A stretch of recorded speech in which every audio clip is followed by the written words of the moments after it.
Come and get started on a new mission, a new direction, a new intention. Welcome to 5.8G Alive at Connections 50 Plus. I am Terry-Ann Joseph Brathwaite. And I am Jennifer Gibbons Joseph, catering to all your prospects in the third act of life. Economic well-being, social gratification, personal fulfillment. Join us on Wednesday at 6 p.m. on Connections 50 Plus Facebook page, YouTube channel, and on Gael the Caribbean.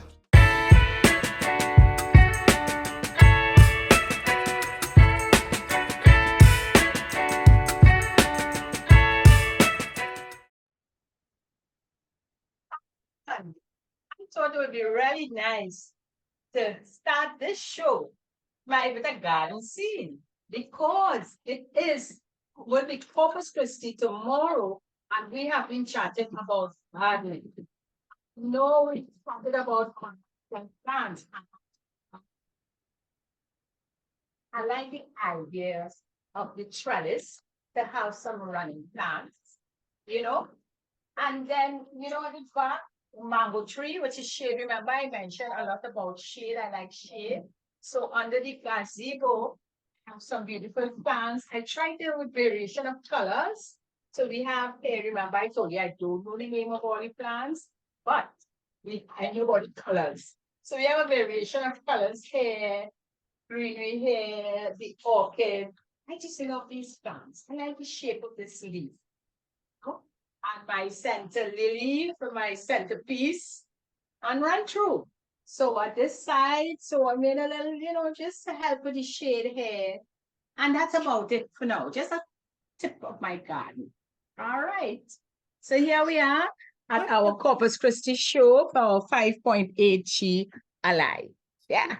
A beautiful way to start. Jennifer, I am so excited by your garden. I mean, this is a great way to end our Corpus Christi gardening session. And welcome to 5.8G after that fantastic entrance by Jennifer through her garden.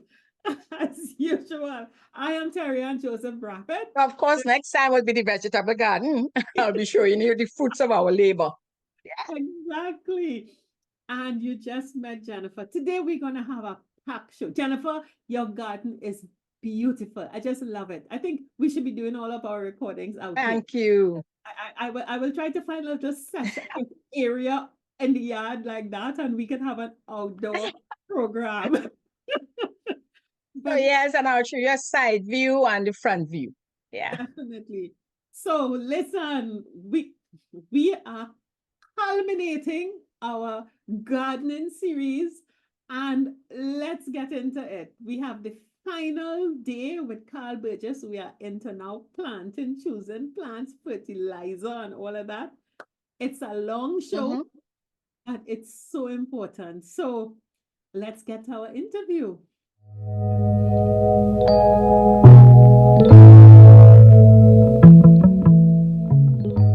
So hello everyone, we are back, and this is the last of our gardening series. Corpus Christi is tomorrow, Jennifer, Thursday. And yes. We have had a wonderful time going through all elements of gardening. We had Joan and Wilma from the Horticultural Society and the Eastern Horticultural Society Club talking to us about ornamentals. And then we have our friend Karl Burgess with us. We've had two very interesting programs where we really got into, Jennifer, the need for planning your garden. Yeah, definitely. I am so excited to share what I've done so far. And soil, and that soil was life-changing. And we've had such great feedback, Karl, on that program. And we are doing our grand finale of gardening today. And we are going to be talking about choosing plants and planting and harvesting and hopefully picking and next thing, Jennifer and I going straight into cooking and eating. Yes. So, Carl, what has this series been like for you?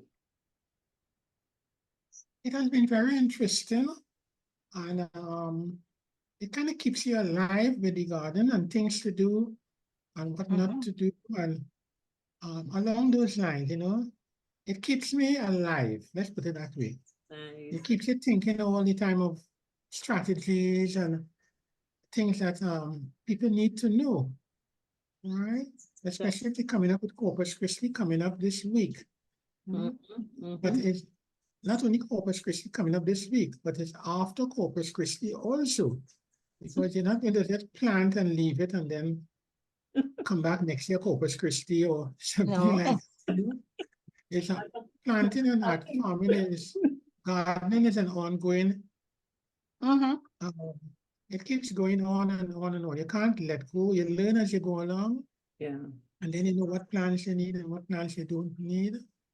And I think when you come to the choosing of the plants, right, I think that is most important. Great. Choosing plants is, when I say important, because it comes back to the planning. Right? So for example, if you're going to choose what you're going to grow, right? And some of the things you're going to grow, let's say like Bodhi or Karaili or Sim, plants like those, right? In your planning, you have to also decide, okay, I have to get a trellis built, right? So that's where the planning is important all the time, especially upfront. Yeah. And you also have to know the crops. So for example, if you have sorrel, you want to plant out sorrel because you like sorrel. You have to understand that sorrel is what they call day length sensitive, meaning that it needs a number of darkness or longer nights in order to initiate the flowering. It's almost similar to the, like when Christmas is coming, it gets darker, it's getting darker. That's why it grows for Christmas. Yeah, it's sensitive to the day length. Is pigeon peas also like that? Pigeon peas is also like and that. And corn? No, not pigeon peas and sorrel. Those are the two, and poinsettias. Those are the three most important ones.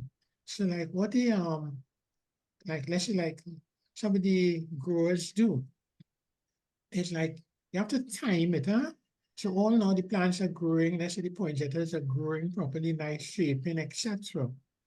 And when it comes to around September, like about the second to the third week in September, they begin to lengthen the darkness, meaning they put a dark cloth over the plants, right? And those plants will come in around for November. So that's why I get the earlier plants coming in. So the length of the night or the darkness is important. So it comes back to the planning. So if you like sorrel or pigeon peas, you need to put them where you don't have like security lights, etc. Otherwise, it just continue grow and grow and grow, or the poinsettias will never turn red. That explains my pigeon pea bush. Yeah, but Carl, I must say, what you're saying there is clearly because I have been very, very fortunate with pigeon peas. And that's why I bought 3 pigeon pea plants in the market. And when I purchased them, the vendor told me, listen, do not go and plant them now. Put them in this area, don't touch it. And she gave me the date. I think she was planting according to the moon. And she told me when. And I did exactly what she told me. Made sure, and you said it, that they don't have that, because I have a light, big light to the back, the security light. Make sure it's not shining where, planted.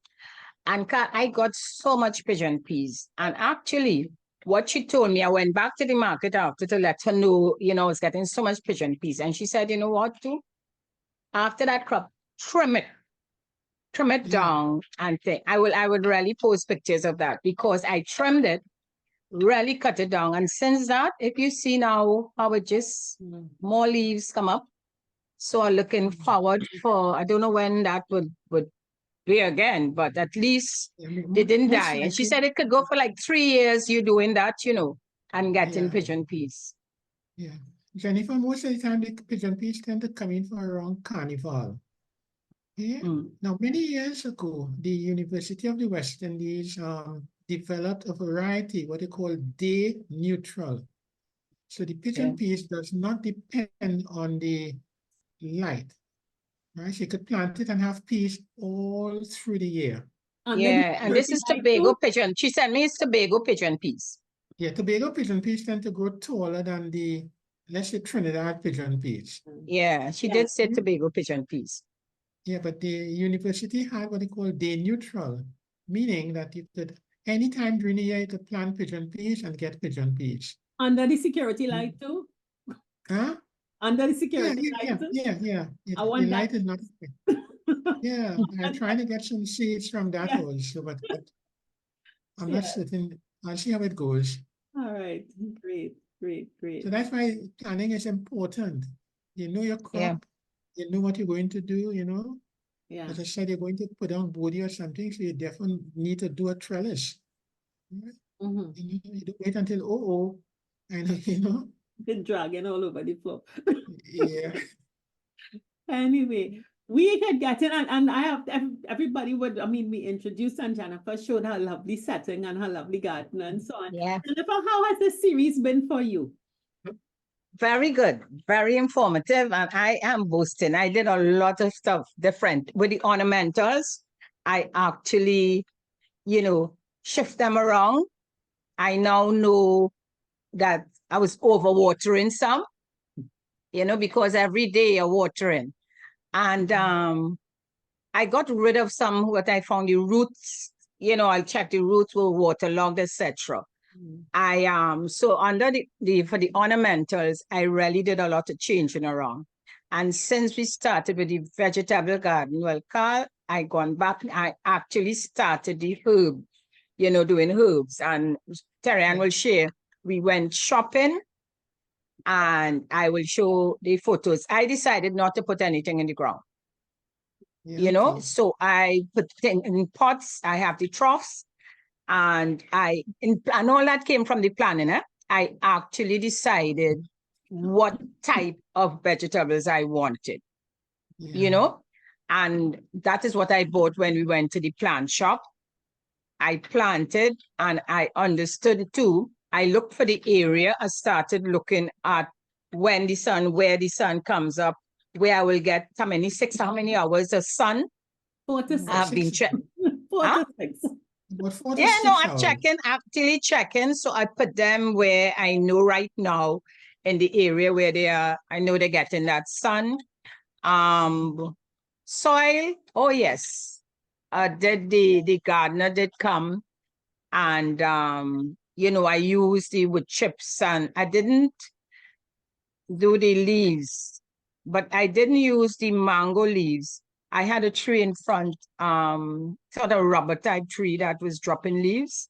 So I have a bag there. I haven't utilized it yet, but I learned if it wasn't for the series, Carl, no, I wouldn't have been so far ahead. I'm very happy with where I am and how the plants looking really good.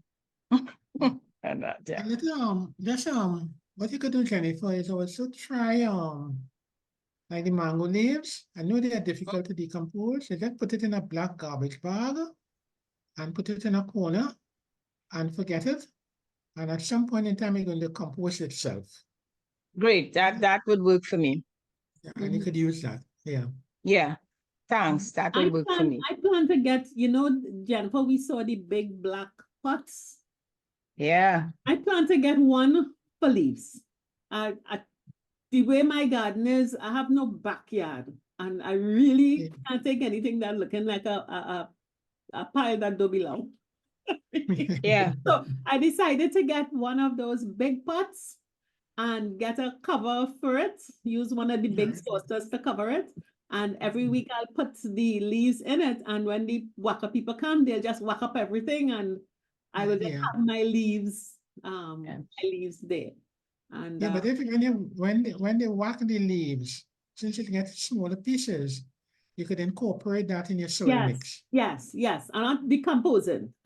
Right, yeah. It will decompose faster. Yes, and I've created a dry bed well, I'm calling it a dry bed.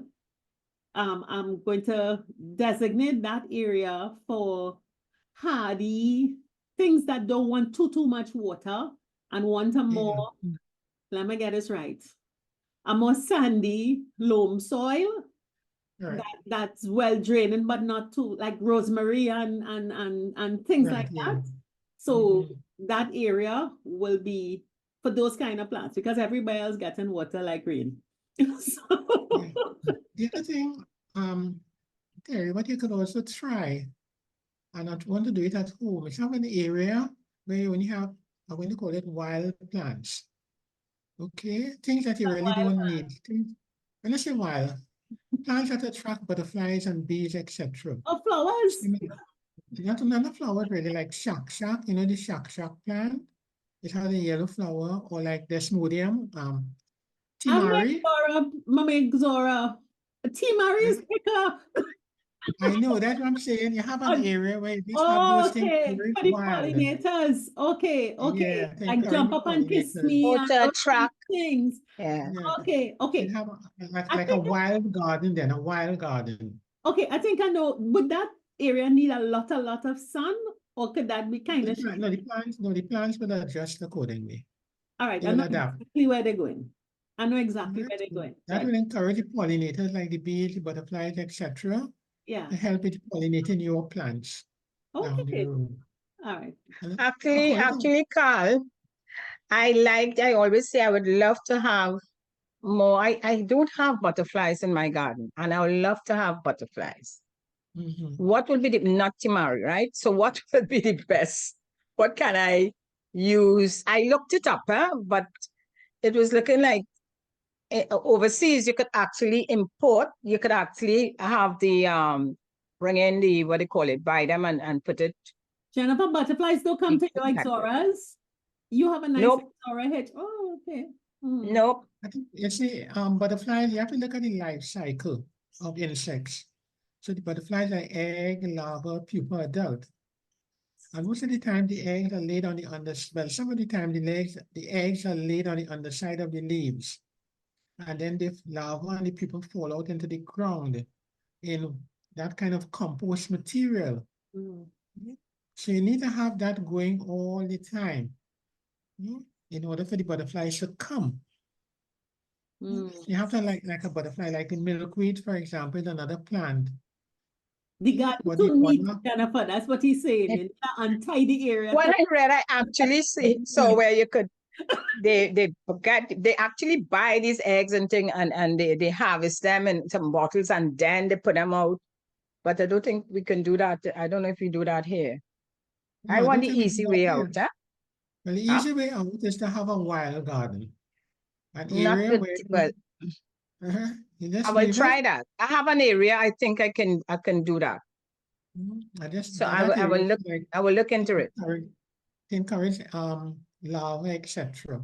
The whole butterflies. Also, if you put up like the bird feeders, especially for the hummingbirds. The hummingbirds are also good pollinators. Yeah. Well, I know the bird feeders, but I wasn't. I wanted more butterflies than hummingbirds, but No, but Jennifer, you just need to really encourage them by trying to yeah. But understand I'll the do. life I cycle. have bird feeder actually. I didn't put it up. I'll put it up. So, and I'll look into that. Right, yeah. So that will make a I have difference. birds. We get birds, so Yeah. Mhm. I'll do that. Yeah. I think I have 2 areas that I have my wild flowers. They don't they need plenty water. No, they'll get water where I put it down. They'll get No, water. they survive. They're very hardy. I Even can like go the under a step. yeah. Even the one Perfect. with the I know right where they're going. Good. this one with I'm trying to remember the name of it now. We It used to can put go it in the next book. to Bougainvillea. Yeah. We used to put Good. it in the book long time for it to grow. Wonder the World. Wonder of the world. Yes, wonder of the world. Oh, I That's have that. uh, That also flowers profusely. Okay. okay. All right. So, All right. you know, all those little things could make a difference. That's interesting, Carl, because I have Wonder the World. I have it in a pot. Is it flower? I can't You have to remember. be wild. You have Yeah. to put it in the ground. Put it in stone. My Other God. than the jump up, other than the what's what you recommended for the wild? I would put like Timari. There's another one called, they call it a shack plant. It's a kind of a yellowish flower, and the pods have really sound like a shack. Mhm. And they Okay. encourage a lot of bees. Right? So you need all the pollinators in order to have Okay. your I garden, have a everything bunch of looking. drones that just appear in my yard every morning. Once it's the drones and they'll be following me like if where you going? Where you going? They're like real zombies. And I don't know where the hive is. I Okay, suppose so I should- since I don't want bees, I'll No, forget the idea. they Maybe hovering around. You're like, what you So doing? I don't want that. It's okay. I want to relax, not to be fanning away bees. no, they But won't yeah, bother you if you have the flowers. All right. A lot of England is doing England, United States, and Canada, and most of Europe are doing that now because the amount of chemicals they're using, Yeah. right? They're encouraging wild gardens. When you're choosing your plants now for Corpus Christi or any other time, whether it's a fruit tree or a vegetable, things like that. The Mhm. important thing is to try and get the plant as upright as possible. You always look for an upright plant when you're buying it. Okay. The roots Also, have we to be can at least, probably look at some of your stuff as you're telling us as we getting into the choosing of plants. yeah. We can When you're probably purchasing these seedlings, yeah. look at how we actually go Yeah. about choosing our plants. Yeah. Yes. So you look for healthy looking. You must know whether it's healthy looking or it's not healthy looking. Free of any visible pests and diseases. The stem must be upright. The roots should be white in color, especially for the vegetables. Mm. And the medium must be moist. If it's Jennifer, too I think dry, we you will. chose well. yeah. We chose well this weekend. Right? If it's too wet, it'll be hard to come out of the seedling tray. Yeah. If it's too dry, you must see it too dry. And if it's moist, it will come out almost the shape of the seedling tray itself. Mm. So you know Sometimes that. they sell you plants like these. These are the famous 50-cent plants and the dollar plants. Yeah. And sometimes they come out and it's not formed like that and it's straggling and all the roots and everything hanging. You should just put that back. Yeah, put it back. Don't give them your money. When the Alright. attendants come to help you, I think they give you that. Attendants, you know who are talking about. You know what plant shop are talking about. They pull out quick, I'll help you. You want some 6 people? But you know, Yeah. I bought 2 sweet pepper plants in the market on Sunday. And the top was looking like this, but when I took it out, they looked really green and nice, yeah, and they're still upright in the pot because transplanted. But below was a lot of sand.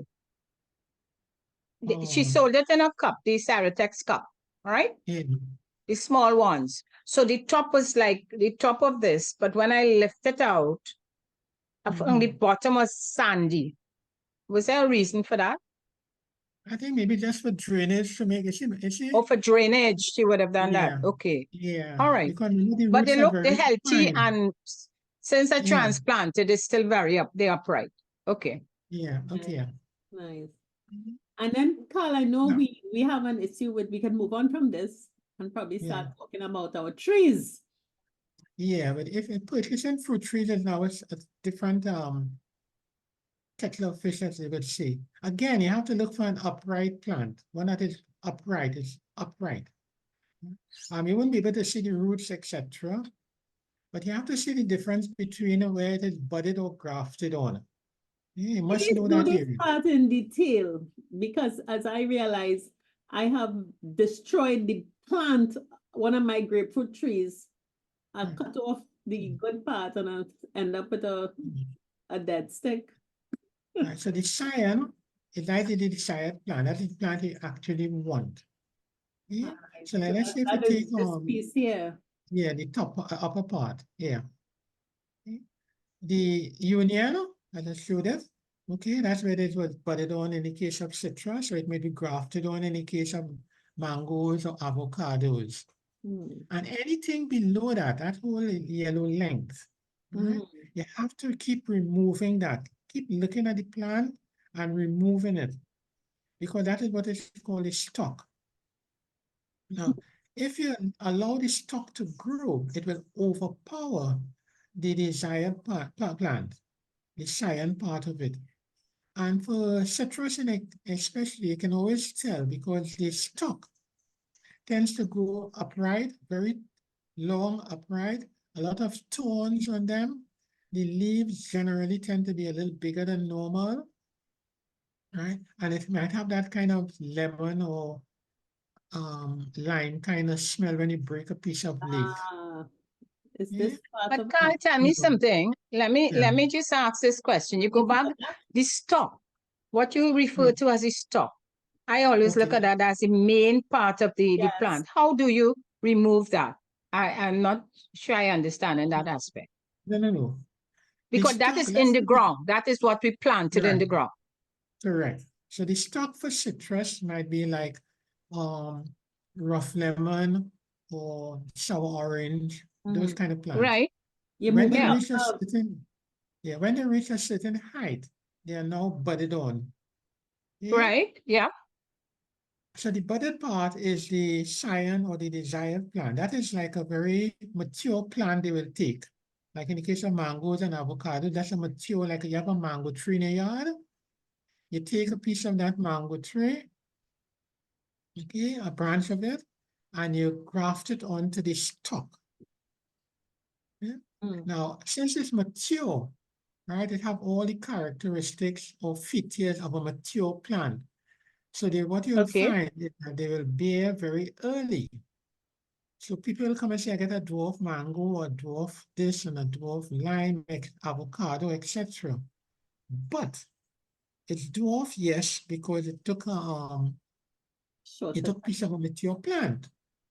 Now, what will happen is that it will flower and bear fruits very early. It's supposed to really remove those fruits, because what will happen is that the tree now will be putting everything into the fruit and not into the plants. You want a plant that could actually support and hold more branches, more leaves, and more fruits in the future. It's generally recommended for these first 3 years, anytime you see flowers on the citrus or the mango, is to remove them. So you're encouraging the plant to grow, to have more branches, etc. So you get a stronger plant which will actually hold fruits after the Okay. third year down the So road. I follow you. And I'm thinking of that, my plant, I should trim off all the shoots from below. Right, so that means you have to keep monitoring it from the day you buy it, at least for the Okay. first 3 years. Right? So Carl, All right. those plant shops that selling dwarf plants with a set of orange and lime and putigal on the little baby tree, and encourage you to carry it home because look, you're getting fruit already. What you should do is take that fruit off immediately. Yeah, you're supposed to take off those flowers They and tell take you off that. those fruits. So you can encourage the plant now to To have focus a on stronger branches. stem. Yeah, it could tolerate and handle a fruit down the road 3 years from now. Otherwise, it puts everything into the fruit. Okay? And then it kind of maybe stunts the tree really. I think I have So to dig anything up a we grapefruit. I start, have to start over the grapefruit. yeah, well, just keep monitoring it from the day you buy it. I have to So start the it. important thing also is like the stalk, a little way off from the roots itself, the soil level, so you can actually see when it's growing up. If you have very old plants, you would notice that sometimes at the base of the tree in the ground, a whole set of stalk growing up. Mhm. Right? And as I said, they grow very upright, a lot of thorns, etc. So you need to keep removing them all the time. Right? So Come back to management. everything below the bud or the graft here, you should Yeah, try to keep everything, it yeah, off. yeah, And then yeah, Okay. this little stem, this is what you trim up here. The top of the stuff, yeah, keep that yeah. down. That's what that's yeah. That's Depends the on one how that will high shoot up. it all depends on how high the bud or thing. So you also need to look at that also.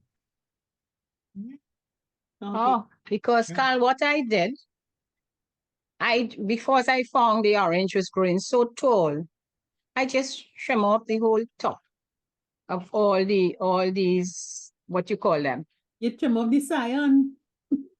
these scions. So Yeah, but Jennifer, your plant is in the ground or in a pot?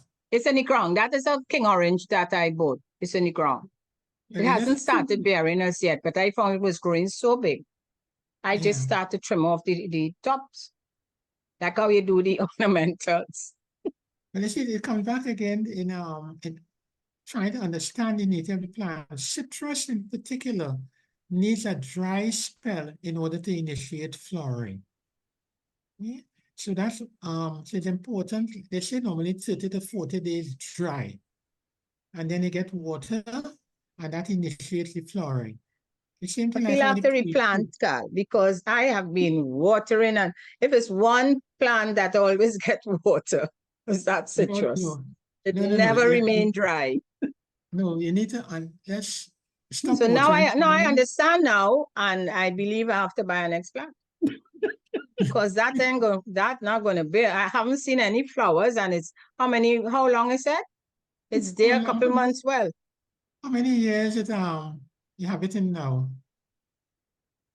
maybe it's I would say there at least about 8 months. I ain't reached a year yet, but no flowers, but plenty water. No. That's 8 So months I enough. don't expect, now that you're saying that, I don't expect it to bear at all. It might No, still bear. you see, that's why that's why when the country has a wet dry season or relatively wet dry season, It go citrus Yeah. production is down. Oh, Okay.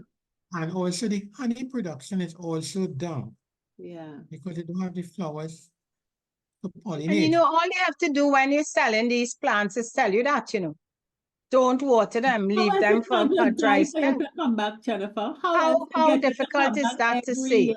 Because then Because you that can was an like expensive friends. king orange plant. And all they had to do, it was easy not to water.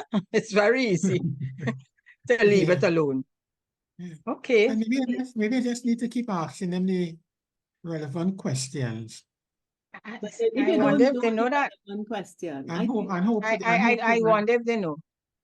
yeah. and hope for the best, you know. So all So when right. you're looking at so when you're buying the plant now, the other thing to do is to try and look where the union is, where the scion is, the more branches it have. Yeah.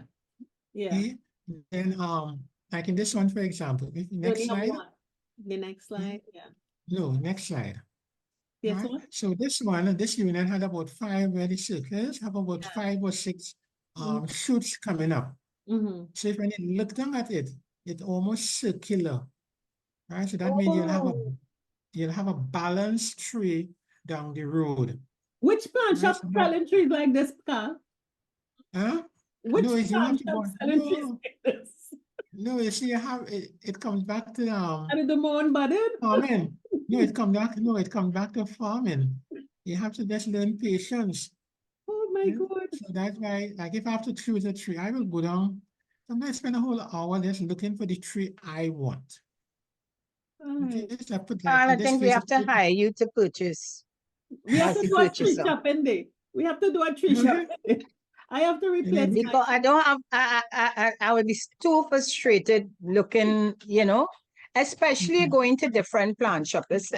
Except there's a shop that designated, you say, okay, I want fruit trees, this is where I'm going. Mhm. You know? When it comes back to the person who is doing the budding and the grafting, do it properly. So like I this is said, a the good person- bud. This is a good Huh? one. So if you see a Right, plant look with at- the union looking like this, with lots Yeah. of buds, so you have a nice circle, that's a good plant. The trees have to be balanced. Right? Because if Okay. it's not balanced, if the wind comes later on, it could topple or fall over. And then it doesn't look proper. So even the guy who is pruning the trees, he's supposed to, it's like when you go by the hairdresser, she will start trimming and then she'll walk back and look and make sure the left part of the hair looking the same thing as the right part and walk around there, etc. So the same thing with tree, you have to look at it and try It and get mustn't, that it, it mustn't look like these. Now it must look like that at all. So the one with the red, you don't know My where the bud avocado is. plant looking like this. So, Terry, you don't even know where the bud is, where the graph is, This what is is my what, avocado plant. And stuff. right? Or But the that other one looking, is, Carl, like it coming out from the main, that branch. I don't know the reason why it's like that, but it came out of the main stalk. they come from, yeah, you see, they so you This don't is the know what it is. union here. You don't even know where the union, no, in that one, that's the one with the square, huh? Okay? This The is one the with this, union no, here. let's look at the other one first. The land The one with tree. the circle. It's citrus. Huh? It's citrus. Yeah, you don't even know where the stock is, where the cyan is. What is what? So Yeah, when so we have that, Carl, normally we say we prop it up. That doesn't make You sense. plant it so that it gets straight. no, Propping it up won't keep it no, upright. it won't. No, it won't. What I mean, So what you it's just, no, propping it up will keep it upright, yes. But you don't know whether the stock growing, the cyan growing, things like that, and where is what. So you're just buying a plant. Okay? The one on this with the square, for example, you know, that is more like one of those soca artists, go to the left, go to the right, that kind of thing. See? You know, so I don't like how this you're plant, talking about my avocado. you know, what is interesting, Carl? This plant actually it's in the black bag and everything. It looked like it for sale. It is for sale and healthy. it is for sale. I buy So one. that's what I tell you. When you're buying a But Terry, plant, and without knowing all what Carl's saying, I wouldn't buy it. Hello. 2 years ago, It's the same clearly avocado looking plant, like, I'll come and laugh at my avocado plant already. But when I brought the plant home, it was looking, because I thought the leaves look pretty, it looked healthy, and I thought I just need to yeah. anchor it in the pot so it will start to grow. But let No, me no, ask no. this question, Carl. If like this now, as you already have, and you trim it down, below that last Plant leaf, it you trim it, sideways. would it grow back like that? Or is it a possibility that it could grow upright? It's a If you trim off possibility. all that long branch It's going a there. cover plant. It's a So, cover why plant. you pay all that money for the plant for to do that work? Well, she already bought it and they realized it's not cover going to be plant. at all. So you Remember, try to Pop, save it. remember What you you saw could my do is guava it- plant and you said, Yeah. why is that plant off-centered like that? Mm, That yeah. is the plant. It's not the avocado, it's the guava. Now, depending, if it's still very young and pliable, right, you may be able to straighten it up, encourage it to grow upright. Yeah. But if it's an old plant, right, where it done bend up already, you know what I mean? What you're going to do?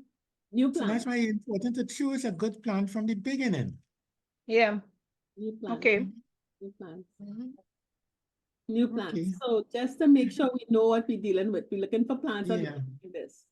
Yeah, just look for the plant and just look down on the plant, It's like an good. aerial view. And Right? it must be And straight. it's almost perfectly rounded. It must be straight. Can't be- Anything from the stock, remove the stock. All right. New plants, Jenna. Okay. New plants. New plants. All right, good. And Carl, you wanted to talk also about mulch and as when we plant our plant, what should we think about when we plant our tree? When you plant the tree, well, the Yeah. important thing is digging a proper hole. Okay, and we spoke about it with the manure and soil and a good soil mix. Mhm, And if you know from the beginning, let's say at the beginning of the year, mhm. because you're opening, you're not with that amount of water, whatever. What you can actually do, you could buy a good plant, let's say January, February. Yeah, and put it in a little bigger container and keep it at home and fertilize it, etc. And when the June come at the beginning of the rainy season, you dig the appropriate size hole, and then you put in the trees in June, July. So you have the January to June where the soil is actually being composted and rich in manure and everything, loose, etc.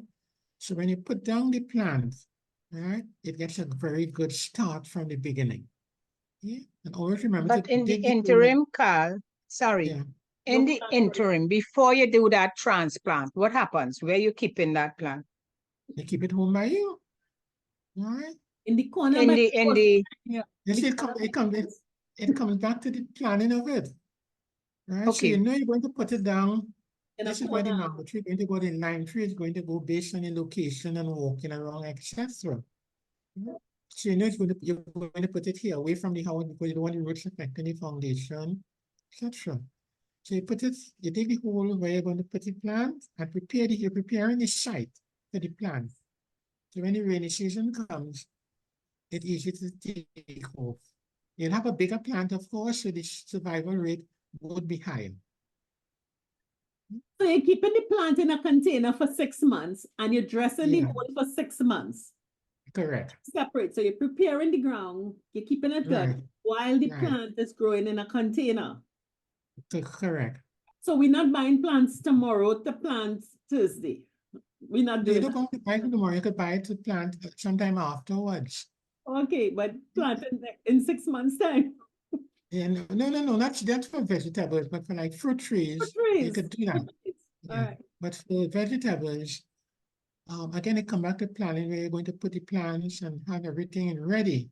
So by the So time how you're I ready planning to plant, replace my guava tree? It's in a Um, container. I could just buy a proper plant and put it mhm. in that drum. if Top it's if fucking tree. guava tends to be hardy. Mhm. So if you look at it and you want to shape it how you want it to look, you could cut off the branches accordingly. Okay. All right. So you sling up the plant rather than going and buy a whole new plant. You know, All right. guavas are hardy. But once it bend up, like go to the left, go to the right. Okay, no, just want it to stay straight. Okay. Mhm. Oh Lord. Tell me, no, it's quite interesting because I just have, my fruit trees are very limited. I don't plan to plant more, but I was soursop. The soursop there for years, right? So I will normally get every year. I may get 1 or 2. I've never gotten beyond 2 soursops. Yeah. The last one that there was real good. I put a net over it and I got a nice big healthy looking soursop. Since then, the tree just dry up. I don't know. I didn't do anything different, So I just trimmed off all the dry well, Branches. all I didn't do is cut down the tree. But what happens there? What is the problem with that soursop tree? It could be that depending on where you are, it could be that the root area, it has hit the hard pan. So all the soil from above, right, where the main roots are going down, it hit an area there, and that area could be collecting water. Remember you said it depending on where you are. Right? So it's soil, the top soil, and then the stone below, rock portion below, like in the B and C profile. So it could be that the roots they're spreading rather than going. Some of them need to go down, anchor the plant properly. Oh, that is possible. I can see that happening. Although the So- tree old, that there some years well, But this is the first time I am seeing where it's almost near death. Yeah, and then everything, all life has a life cycle, all life. Okay, so the mango might live 75, 80 years, okay, or even more. The soursop might live 10, 15 to 20 years, depending on the area where you have it. Okay. Mhm. So putting fresh soil now around it and that old root not going to And make then, sense. okay, but if you have to put in fresh soil, then you go to the area with the drip circle. Now, you put in the soil, you have to dig that area under the outermost branches.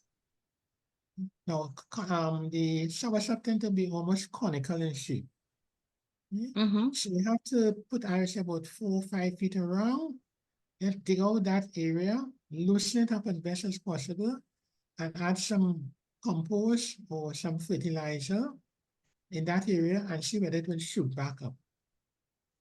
Okay. Because Interesting. so long as your base is rock. Yeah, Okay, the root's not going to go down any further. It's just going to Okay. stay in And the a tree particular starts to area. die. Yeah. I could see that happening. Yeah. Okay. Can That may soursop be the grow in reason. barrels? Can they grow in containers? I think you could try it and see.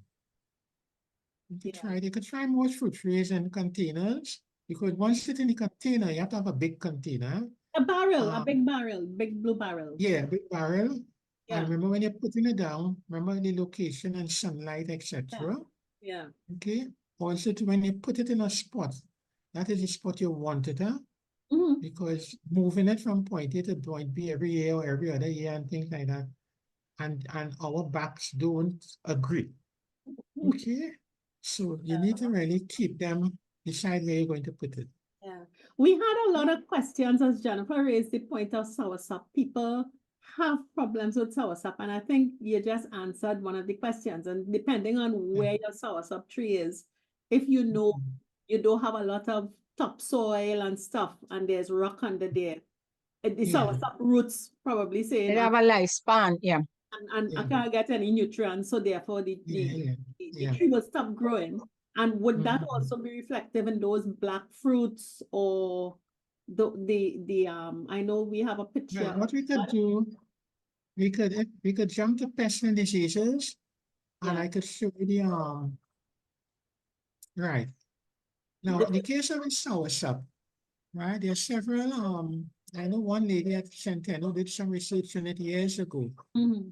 And the soursop, if we go back a little bit, Yes, remember you we can were record this one. geologically we were geological, no, this is soursop. Geologically, we were This one. Mhm. of South America. Mhm. Okay, whereas the rest of the Caribbean islands, they are basically volcanic activities. So the Mhm. problems that the southern South America would have, we would have. Mhm. So in the case of the soursop or the unknowners, like soursop, sugar apple, custard apple, things like those. Okay? There's a moth that feeds on the flowers. Once the flowers start, there's a moth that feeds on the flowers and it fails to set fruit. If it does set fruit, Mhm. right, then the soursop wasp. So the eggs are laid on the young fruit, while the larva bore into the seed, and after pupation, the adults move out, leaving a hole in the fruit. So you kind of have the blackish color is caused by several fungi. So Okay. that's why the fruit appears purplish to black in color, Yeah. right? Now, Nobody some hold in the soursop. I've had a lot of holes in the soursop. Yeah. right, because of there is a wasp that is affected it. So we do get that amount of flowering or an early fruiting because the moth feeds on the flowers. Mhm. So it's like a triple whammy or double whammy all around. You know, they don't have this problem in the islands. That's why from Grenada and Vincent and other Big Caribbean islands, soursop. you get nice, clean soursop fruits. You could get some good soursop fruits here if you If you would bag manage on it. you bag them. Yeah. Yeah. Because you know, if you're bagging them, you could use a very you Fine tend to mesh. need a very, very fine mesh. Or if you're using a plastic bag or something, make sure you put a little hole at the bottom of the plastic bag so any excess moisture will run out of the bag itself. Okay, otherwise they stay there and it could rotten the fruit. Yeah. Well, I used the mesh and it worked. Yeah, the mesh, yeah. The only thing about it is like it's very some people find it so much hard work just to get a soursop. You know? Well, Oh, it grew on its own. Well, so all I did was do the mesh, but I didn't put it too close to it. I allow, I did the mesh like a bag, Yeah, a correct. form of a Yeah. bag around. And it Right. definitely worked. yeah. Because the Correct, yeah. soursop, I had no problem with any of the insects. Mhm. All right. So we Just can, only got one soursop though. yeah. And if you have a whole set of the vegetables now, it have a whole set of a series of insect Yes. types Pest and that disease. would affect the vegetables. All One of of the the more Yeah. above. popular, yeah, All well, of one of these. the more All. popular is the aphids. Mhm. And you know, we see them like very fine insects, and normally on the growing point or the young, the growing points of the plant. The mealybug tend to walk around, and the leaf miner is miner. Yeah. The leaf miner is like the caterpillar eating Mhm. the plant, the leaves themselves, and as they eat, they're moving around. So Yeah. that's how you come and see the trails on the surface of the leaf. One of my pak choice seedlings had leaf miner on. Yeah. I just broke off the leaf. Is that But how you you could break, control? you could break off the leaf, or you could also use like a spray. Now, in spraying, whenever you're spraying for insects, always try to get a spray on the underside of the leaves. Okay. And But spray most of what? the eggs, yeah, because Spraying what? you spray the top of the leaves, and they are under the underside of the leaves. So you're not really doing anything much Yeah. with most of the contact insecticides. I want to make Now, sure that we get this done. So, Carl, what are some of the non-dangerous sprays? Because I think these are very, very common. The scale insects, the aphids, the mealybug, the leaf miner. Yeah. What are some of the safe remedies that we could use in our gardens to control? Once, My mango tree right now, there are any mangoes, but I'm seeing the mangoes, some of the leaves, something eating it. And the mangoes not, there's some like spots on them. Light.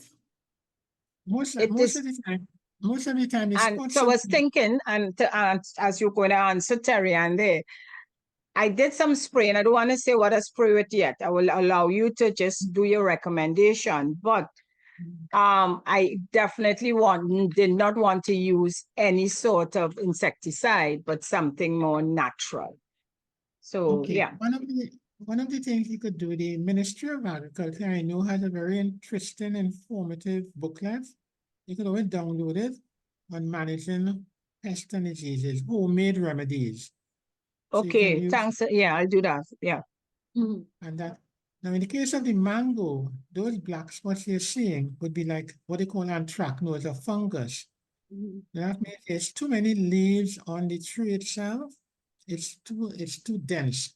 The So you prune. really need to take out some of the branches to Oh, allow more air to pass through the canopy of the plant to reduce the humidity, to reduce the fungal problem. Yeah. Now, if I could So attest to interesting. that, you know my mango tree, how thick it is. And Yeah. Yes. we had a tree cutter come. It's a very large mango tree. And I think the foliage probably went a story and a half. And a guy came, and we had the same problem with that black fungus. And a guy Yeah. came, cut, and he thinned out the canopy so you don't lose the shade. And we've had Yeah. beautiful clean mangoes since then. So Yeah. Yeah. Okay. yeah. Now, if you see the ladybug, Mm-hmm. okay, some people call it ladybird. Mm-hmm. I think the North Americans call it ladybug, the English call it ladybird. Mm-hmm. Okay? Once you see those, do not spray anything at all, Yeah. Mm-hmm. because it will kill the Aphids. let's say the predator, the beneficial insects. Mm-hmm. It will kill it. All right. So All right. So as we go Okay. on, we talked about this soursop. These. yeah. Oh Lord. So these are the more common diseases in the in more fungal problems. So like in the downy mildew, you see yellow, the powdery tend to be white, powdery. That's why they call it powdery mildew. The sooty mole, that would be as a result of the aphids. When the aphids pass their waste matter, okay, the fungus lives on it. So how do So we again, control these? you could control it by allowing the either using the insecticide or the home remedy, right? And also to having the canopy open. So you're reducing the humidity, so the fungus cannot live on that less humidity. All The right. celery leaf spot. You know, sometimes you buy celery and you see all the little spots all over them. Again, it's a fungus and it's caused by the humidity for one and like rain splash. So like when the rain hit the soil, there's fungus naturally in soil. So if So you any have a fungus, mulch, that should reduce the it splashing. could help reduce it too. Also, when you buy the plant, you wouldn't buy a plant looking like that. Because now you're carrying home that fungus home by you. Okay. Yeah. All right. So always look for a clean, healthy plant. So if we go on to, One other thing in terms of that for the leaves, I wanted to get I like bhaji, and I have a problem now. Is it normal for all the bhaji to have all these holes, all the leaves? You're going to the market and like everybody bhaji have a lot of holes within the leaves. Most likely maybe an insect that is boring the leaves of the plants. The person has an insect problem. Like all of them, they're buying it from the same place because I checked about 4 different vendors and Yeah. all of them the same. I didn't bother to buy, but I just wondered, isn't that some sort of insect, yes, that's eating the leaves? Most likely the insect problem, a borer that the boring holes in the Yeah. leaf of the body itself. So anytime everybody have it, that means it becomes like a pandemic. You know? Okay. Cook it down, cook it down. Yeah. I didn't bother to okay, but I just wondered. But again, on the other hand, some people tell you that it's a better one to buy because Yeah. Oh yeah, they tell you that, but I don't buy into that. I don't buy into that. So Yeah. yeah, cook it they're down. quick to tell you that. That's how it is, you know? Yeah. Yeah. I cook them. So I've eaten a lot of whatever is in it. Then don't look at the insect, look at it as boneless beef. Exactly. All right. I am very careful with a lot of these things. So So Carl, okay. let's look at water. And I think this is so important for us. Yeah. What Yeah. are you No, saying about the plants now with water? Now, if all plants have leaves and the leaves, these are like, this is a leaf, okay? And the leaf have an upper surface and a lower surface. And the Like cells the are soil. inside of the Yeah. cells are there. Now, when the plant, if the plant is properly watered, item A, that's how it would look. Once you go to, it doesn't have enough water, you go to plant, E. panel B. So that it shrinks. So that means like after a drought, you're not watering properly. Now, the other thing about it is what is important is that when the leaves go through a dry period or drought and they become flaccid, as they say, they lose everything. The material within the cells, that is sugars and the proteins, etc., become concentrated. Once it becomes concentrated, it's ideal for the insects because the insects have more to feed on. And since they have more to feed on, that's why they will multiply faster. Also, generally speaking, when the leaves begin to turn yellow, the insect eyes are attracted to yellow. So that's how you come your disease problem, the insect problem, or the plant problem multiplies itself. So you really need to keep the plants turgid as possible all the time. That's why you normally tend to see, like, for example, the croutons in the dry season, and they say, oh God, dry season coming, croton getting blight. But you won't have that amount in the rainy season because the cells of the plant now become back turgid. It has enough moisture, everything in them. Okay. So we really shouldn't let our plants be too stressed from drought. You're making them more attractive to the insects. Correct. They have more food for the insects. Yeah, so nature balances itself. Huh? Yeah. So a dry period for the citrus is not a problem. Okay? Because that is what we want to initiate the flowering process. Yeah. Yeah. And I think Okay. we have some good consequences here. I'm Mm, going in the wrong direction. yeah. Yes. Right, yeah, that's the other thing with the fruit cracking, especially in the tomato. Remember these cell walls are very thinner, Mm. so like you stop watering them or they go through a dry period for a certain time. And then all of a sudden it get plenty water. So the cells now will swell very quickly. Yeah. Okay? And Oh, it's swelling, that's why the fruit will crack. It come like us, you know what I mean? It's drink a lot of water after and like your belly want to bust. Okay? Mm. yeah. So at the same time, it swells and the fruit cracks because the skin is very thin in tomatoes. Okay. Does that also have something to do? Sometimes the bottom of the tomato gets very black, and they say it has to do So, with but that is something different. That will be like in the fertilizer okay. because tomatoes need calcium Yeah. in order for because the calcium helps in cell formation Okay. and keeping the walls of the cell, what we showed before, keeping those walls of the cell firm and turgid and everything. All right. So if it doesn't have calcium, then the problem begins with the fruit at the bottom, blossom end rot as they call Yeah. it. So you could try to get like what they call a soil moisture meter. Yeah. Right? These These about are something I available. would say I haven't seen them locally, Mm. but they could Home Depot or Amazon, Mm. and they have a whole range of them. Right? So basically what you do is just stick put it into the ground, and it will tell you whether the soil is wet or dry. As earlier with what you mentioned previously, the surface of the soil might be looking dry, but where the roots are could be moist. So Okay. you keep adding Okay. the water because you feel it from what you're seeing. But that's why you really need to have a moisture meter so you could stick it into the soil and it will indicate whether the root zone area is wet or dry. Yeah. Yeah. All right. So Carl, let's start to talk about fertilizers because I know Yeah. we have a lot to talk about. Yeah.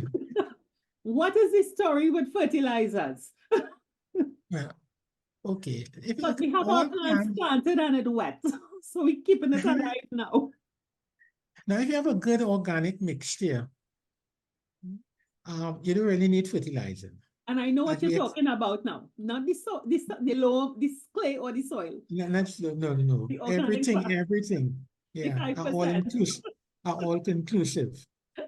Mm-hmm. And Yeah. once you have the all inclusive, you don't really need to fertilize your plants, right? Because nature will provide all the requirements that it needs. Mm. Now, these are the main nutrient elements in the fertilizer, most fertilizers.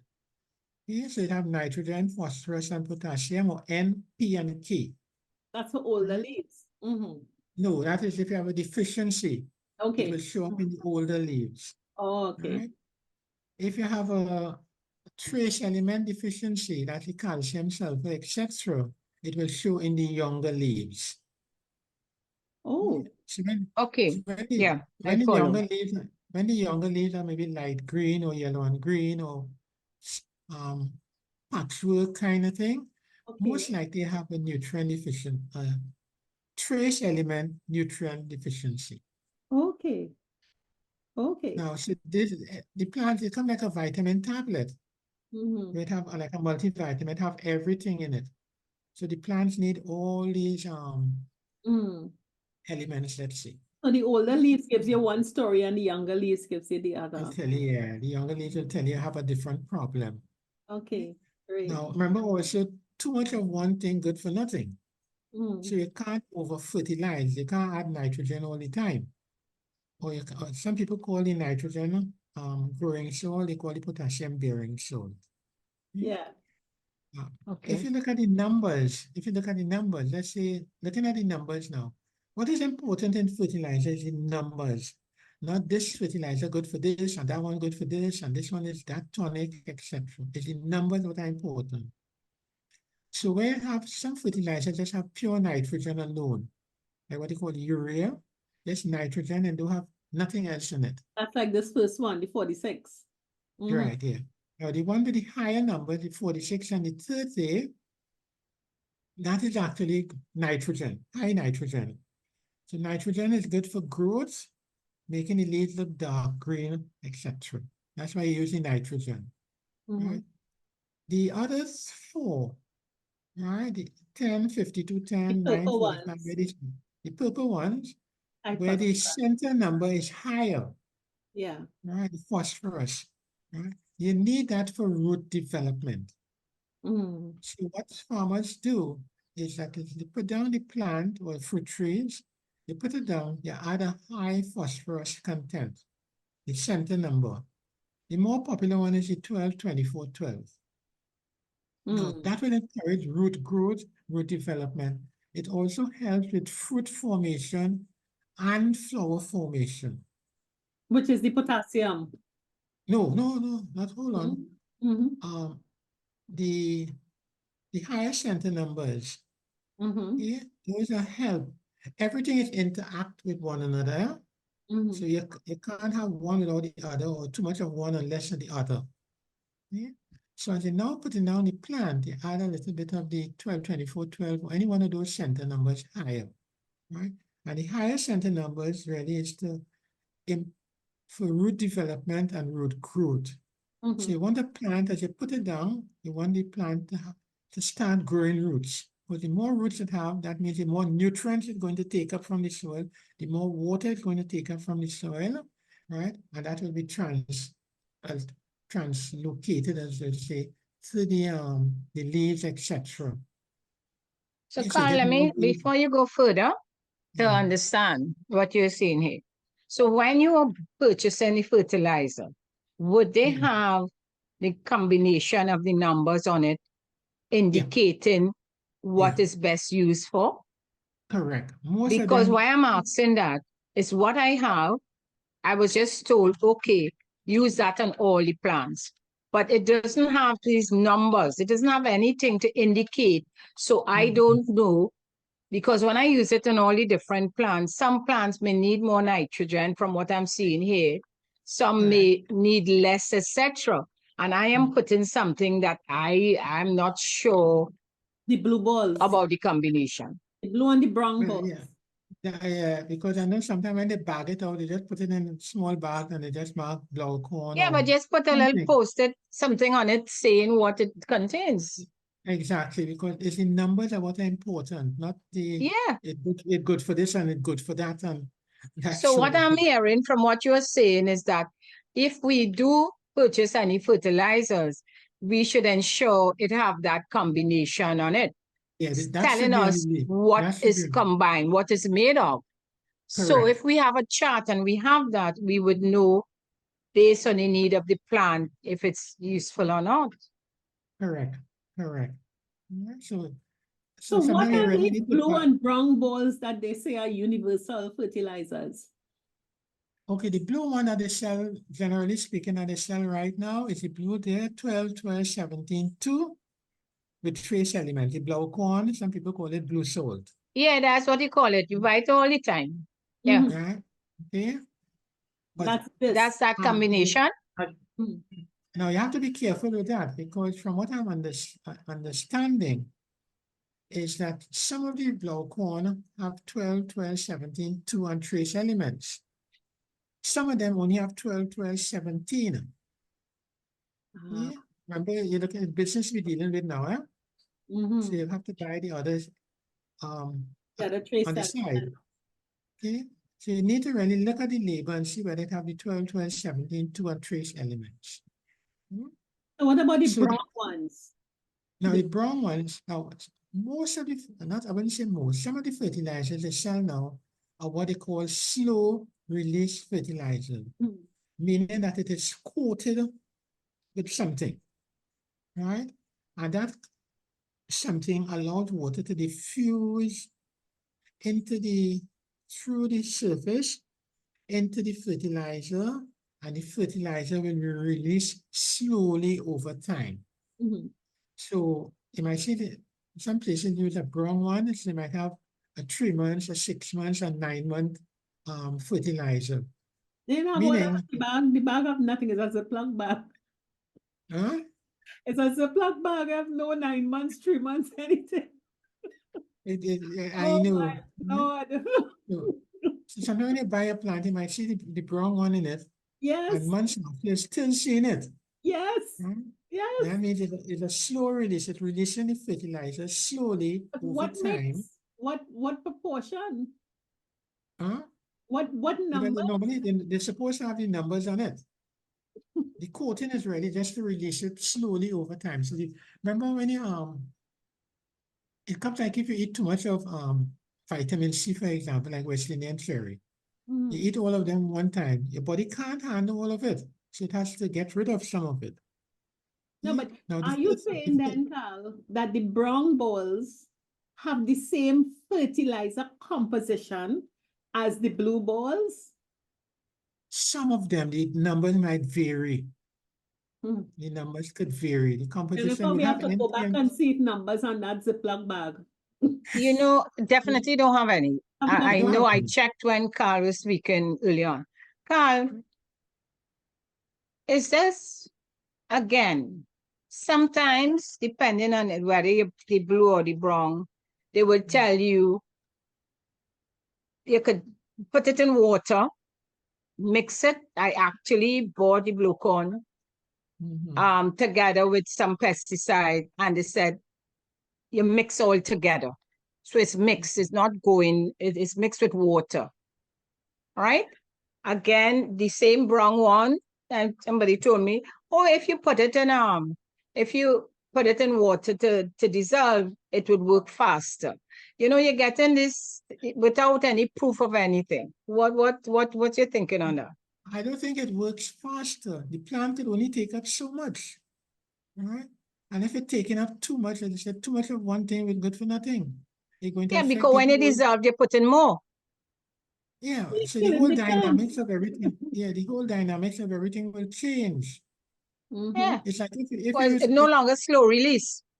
no, yeah, then it become more concentrated. Yeah. And it may poison the So plant for its stage of it, growth. It might it need will in kill, it will phosphorus and it's too sometimes much nitrogen. sometimes It what should it could have a way happen to is sue these people who selling you these things without giving you proper No, information. Jennifer, we're not suing them. We're giving people education so when they go, they could decide whether they're buying it or not. And You know, hopefully that it's changes. a lot of money being spent. So we really need the knowledge, Yeah, when we purchasing. yeah. That's why, as you said, Carl, put your leaves and put your organic material and forget the fertilizer. so those will be ideal for like celery, any of the green vegetables, celery, parsley, chive, bok choy, even for lawn grass. Because you Things want that the don't have a green, lot of roots, not a lot of big roots. you don't really want the root, that amount of roots. And you want the K for the basically for the fruit development and also for the immune response, just the immunity of the build up resistance in the plant itself. Yeah, and it also helps with fruit development, fruit formation, etc. So the 24 and the 16 will be ideal for those what I mentioned earlier on. Yeah. So all The this 12, bearing salt and growing salt and all that kind of stuff is okay, the growing salt is normally the salt with the higher K number. The number K, the potassium, I mean, is higher than the others. So that's why they call it growing salt, because the potassium is higher. The bearing salt would be like the 46 and 30, where the nitrogen is higher. All right, so it's growing because the nitrogen is for growth and to make it green, etc.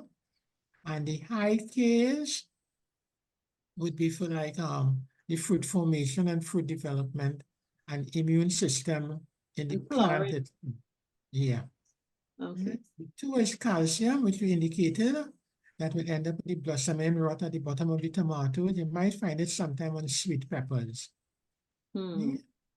So the numbers what important. Now down below the last one, you might see 20, 20, 20, or 10, 10, 10, 15, 15, 15, 30, 30, 30, and trace elements. Those are what they call foliar fertilizers. So you could dilute it in water and wet the entire plant. So the fertilizer, now if you have to do that, use quarter, I would say quarter to half the recommended amount. Don't do it too concentrated because it could end up burning the leaves. And the best time to do it will be early in the, remember the fertilizer like crystals. Mhm. When you do it with the hot sun and the crystals with the sunlight, it forms like a little like a magnifying glass. And it end up burning the leaves of the plant. So early morning on an overcast day would be ideal for like the 20-20-20, the what they call a balanced fertilizer. What about Equal the amount. evening? Pardon? What about evening or overnight? I'm not, I think I really have to look at that more carefully because most people tend to just fertilize during the day because that's the plant, that time the plant is active with the sunlight and photosynthesis and everything is taking place, which doesn't really happen in the afternoon when it's, I could be wrong, okay? But that's generally how it is. Okay, What about if so your plant's growing under security lights, so you have light all the time? if you have lights all the time, that means it will be almost, what is happening is that, remember, plants look for light. So having it under security light, that means that light will encourage it to grow leggy, sort of, long and leggy. Keep looking, The bend towards that light. bend towards, plants naturally bend towards light. So Mhm. that's, even when you're buying the vegetable plants and you see them leaning, if you look at the tree and you see the tree leaning, that means that have light is coming in from some source, which is actually the plants looking for light. That's what they're designed to do. So if I have a security light that is balanced and over all the plants, they don't lean, they're growing up normal. They will just, would it affect the growth of the plant? Would it hinder It it could affect the growth because you'll be getting more light than it needs? than anything else. All right. Okay. So the plants like us, they need hours of rest. Okay. All right. That's some plants that are in trouble. So the Okay. numbers are what are important in the growing of the plant. All right. Okay. Okay. And I think we talked about the calcium deficiency with the tomato. Right, yeah.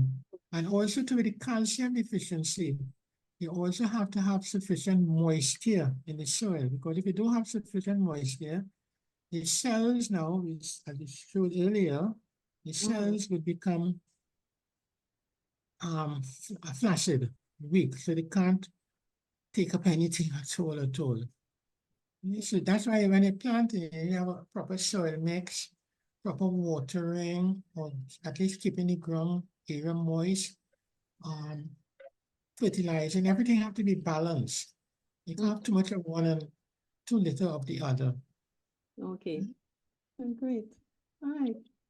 So I think, Carl, we're on to the last section now, Yeah. which is we have planted, we bought the plants, we plant the garden, we get the right soil, we understand the fertilizer, and we have succeeded harvesting. What could go wrong? I mean, if we do all of that, why is harvesting an issue? Harvesting is a concern because it's the best thing to do is always to harvest with a little clipper or scissors and cut off piece of the stem. Because the area, if you pull it off, that area where the stem is removed from the body of the fruit itself, or the tomato or the sweet pepper, pumpkin, that becomes a soft point. And any moisture there is where the plants will start to rotten very quickly. So you're supposed to at least leave a thing. Also with harvesting, you have to know when is the best time to harvest at maturity. So things like tomatoes, when they've been now starting to turn reddish in color, it's good to harvest. Right? Pawpaw is another one, when it's what they call the first set of stripes, it's good to harvest. Things like sweet pepper, it depends on the size. You look at the size to determine when it's going to harvest. Things like melangen, for example, the color, or even in cucumbers, the color is what is important.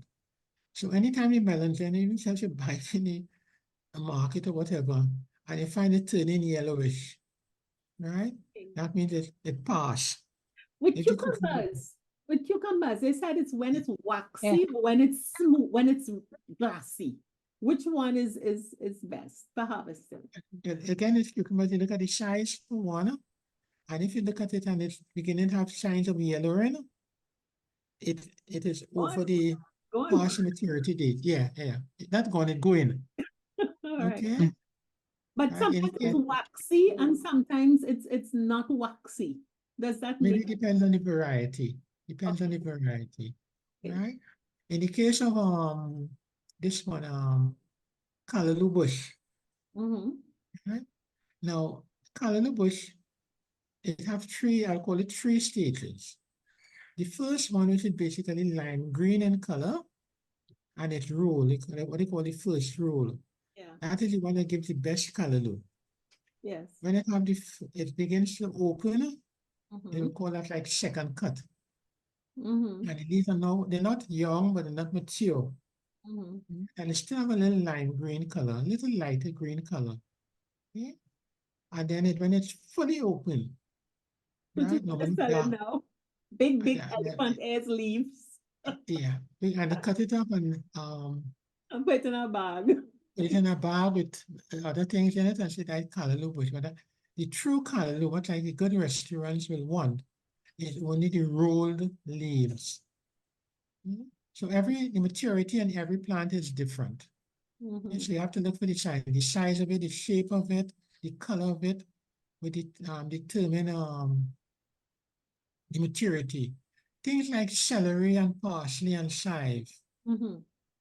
What you need to do is to look at them properly and cut the outermost leaves. Yeah, because remember they're growing from the center. Yeah. So if you just cut it like cut it right off, and you're cutting everything, you have to allow the younger leaves, the inner ones, to actually begin to grow now and open out. It's a little And shadow benny. patience and looking and observing what you're really going to do and cut as low down as possible. That's how I harvest my pak choy and lettuce from the outsides. Yeah. No, the pak choy and lettuce will no, pak choy will take about 3.5 weeks Mhm. to mature.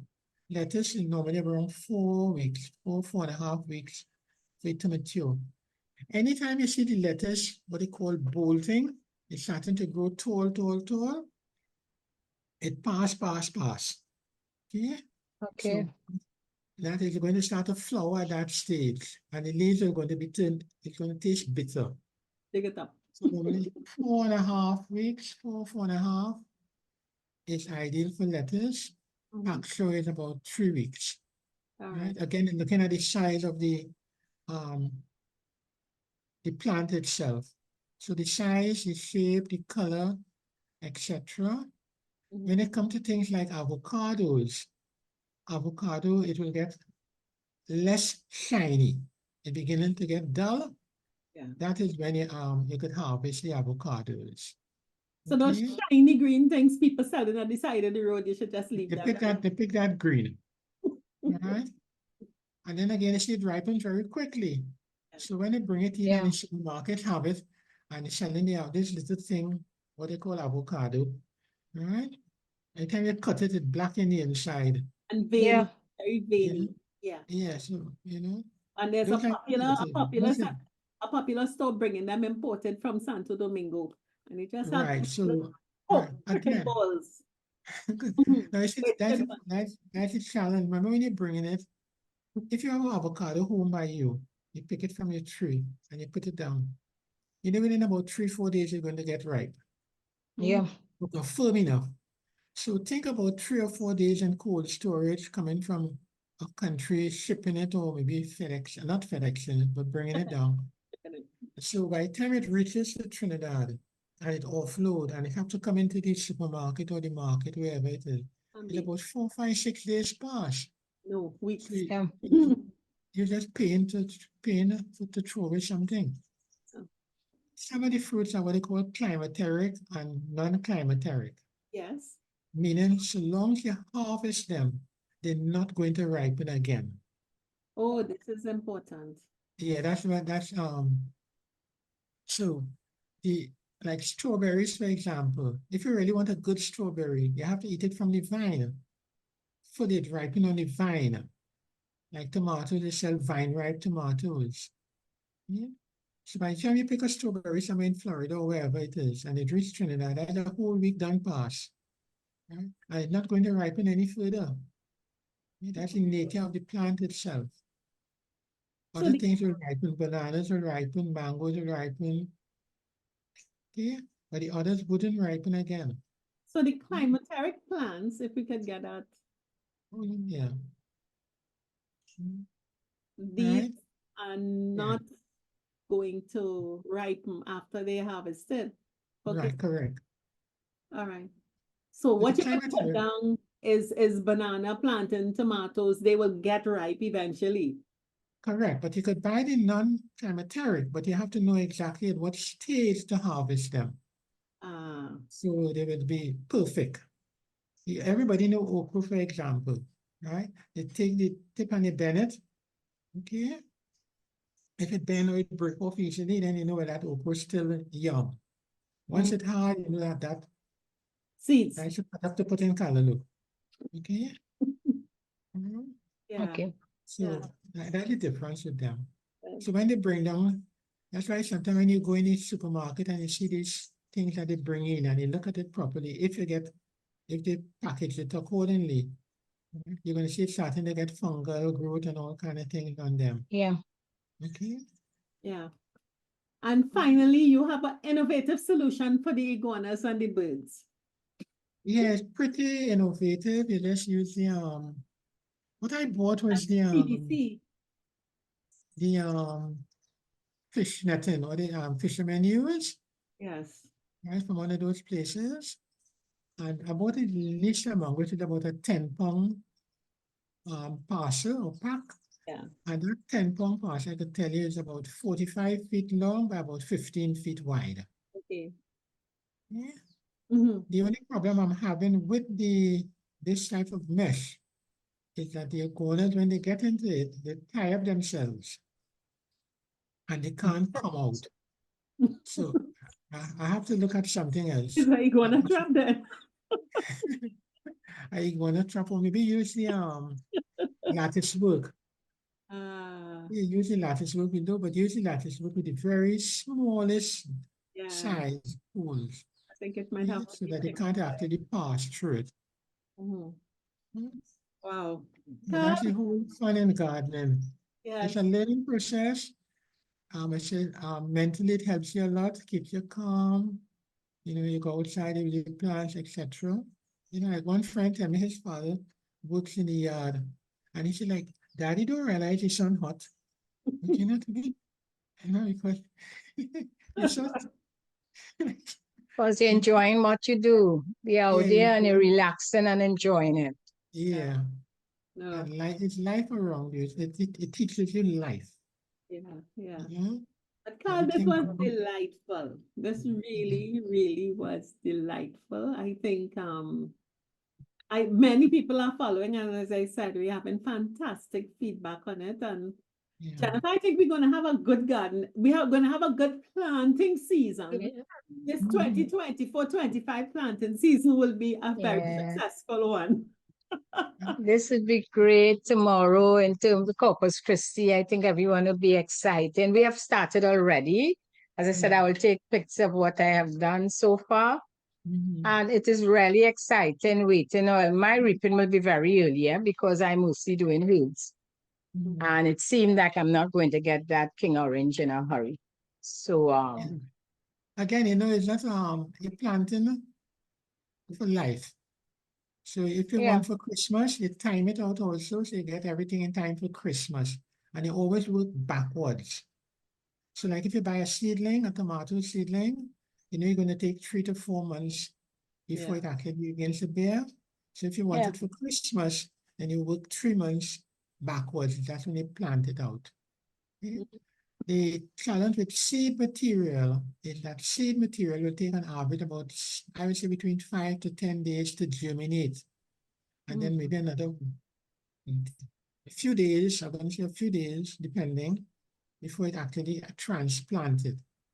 So do not transplant very small things straight into the ground almost immediately. They're not strong enough to, They have to go through this to survive. Yeah. Yeah. What's great too, Carl, is that a lot of the information that's shared, they can always go back to our review our clips. And in terms of planning, if you could go back and review. And I like that recommendation. I would go up on the Ministry of Agriculture site and to look for natural remedies for pests. Yes, So, yeah. we can do it. We have the information now, and thanks to you, we have all the information for the vegetable gardening. We have the information for the ornamentals. So I think we're all set. Yes, The 5.8G tribe is now into gardening. Yeah? We've always been successful gardeners. yeah, Yeah. okay. Yeah, You want to So thank thanks again, Carl. yeah. Enjoy your holiday tomorrow and us. have fun. Yeah, And many happy returns. Have fun too. we certainly be Yes, inviting thank you you. to check the progress of our garden. So Yeah, take pictures as you go along. And if you have any Oh, little problem, definitely. you can always call me, not a problem. definitely. Definitely will. So let's get All growing. right. Okay. Thank you so very much. You're Thank welcome. you. Take care. Okay, bye-bye.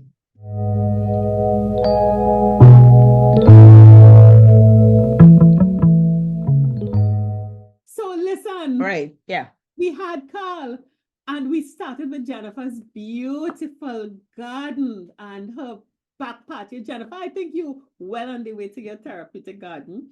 And we have this little video. Yes, I am.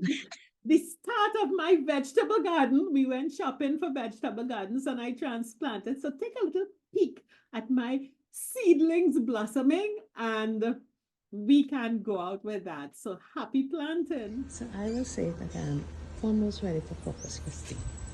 So here is the remnants of my fantastic soil mix and my bed of herbs and vegetables that I'll be doing for this season. So we start with my herbs. So we have dill right here, fine thyme, chive, celery, rosemary, and sage. This is a collection that will match very nicely with my passion for cooking. Really looking forward to getting these going.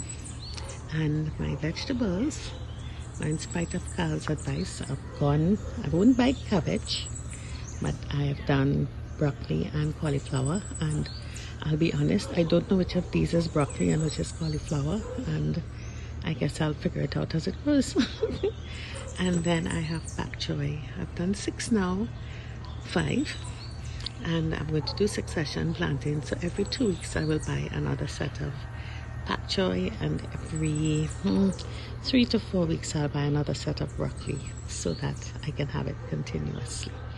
And here are my cucumbers. I bought myself 2 very lovely looking vines and 2 types of tomatoes. These are my slicers, and this is the regular cooking tomato. I also have kale, 2 plants that I will allow to grow, and over here I have 3 melon plants and my sweet peppers.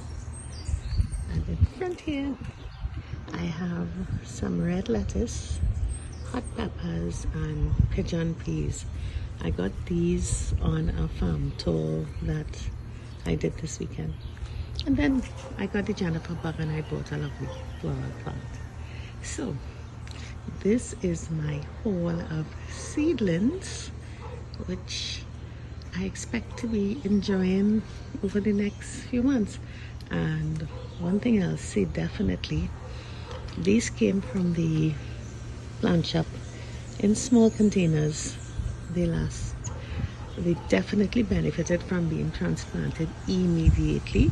These are the normal dollar seedlings, but I have to say I can see a big difference with transplanting them immediately, getting them home from the blanch up and putting them into a good soil mix. And hopefully Karl will say that my soil mix is successful. Happy planting, everybody. Now, before we go, remember, boat ride is coming up. So, Jennifer and I have a little reminder for you with lots more details about the boat ride, and we're taking your bookings from now. So, see you then. Bye.